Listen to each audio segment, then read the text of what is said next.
Ek lewe vir die dag van my dood. Elke dag is 'n dag nader aan my dood en by my ouers. Daar's nie, okay, so vandag wil ek hierdie ding aanpak en dit nie. Dit is maar net 'n bestaan. Jy gaan elke dag deur 'n rotine en dit kry jou deur die dag. Niks in die lewe is meer vir jou lekker nie. Buite lag jy, binne is daar eintlik geen emosie nie. Wanneer jy so maar is, enige iemand kan mos nou enigiets vir jou sê, want hulle kan niks teen jou nie, jy's maar. Met maar kan jy enigiets doen. Hierdie is my gemaaksone, dis hoe ek lewe. Ek sê vir mense, dis net so wel ek vra vir jou, kom lewe my lewe as jy wil hê ek moet lewe soos wat 'n normale mens wil lewe. Wanneer ons gesê word, Marlyn, jy sal eet, is dit amper 'n verligting, want ons kan vir die anoreksiese stem binne in ons sê, onthou nou net Marlyn, dit was nie jy wat wou geëet het nie, jou ouers het jou laat eet. So dis nie jou skuld nie. Jou ouers het jou laat eet. Dis asof jy dan nie die blaam vat nie.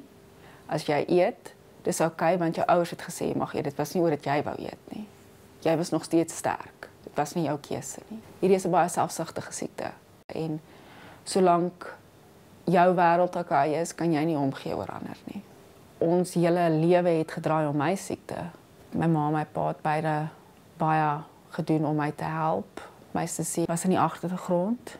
Die daaglikse rotine gaan om jou.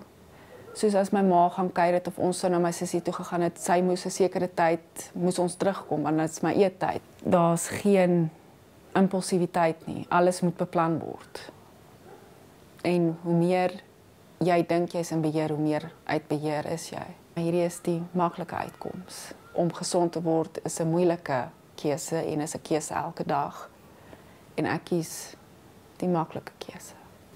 Ek wens niemand hierdie stryd toe nie, want soos ek sê, dis 'n daaglikse stryd. Jou kop sluit nooit af nie. Al slaap jy, is daar. Die drome is selfs oor kos of oefening. Jy wil nie gaan slaap nie, want jy's bang, jy staan te laat op vir oefen. Dis 'n konstante stryd.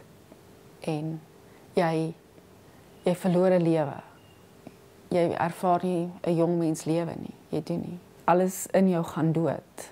Die persoon wie jy is, gaan dood. Soos my ma vir my altyd gesê het, jy weet, Lyntjie, toe jy jonk was, jy het altyd geglimlag, grappies gemaak en jy doen dit nie meer nie.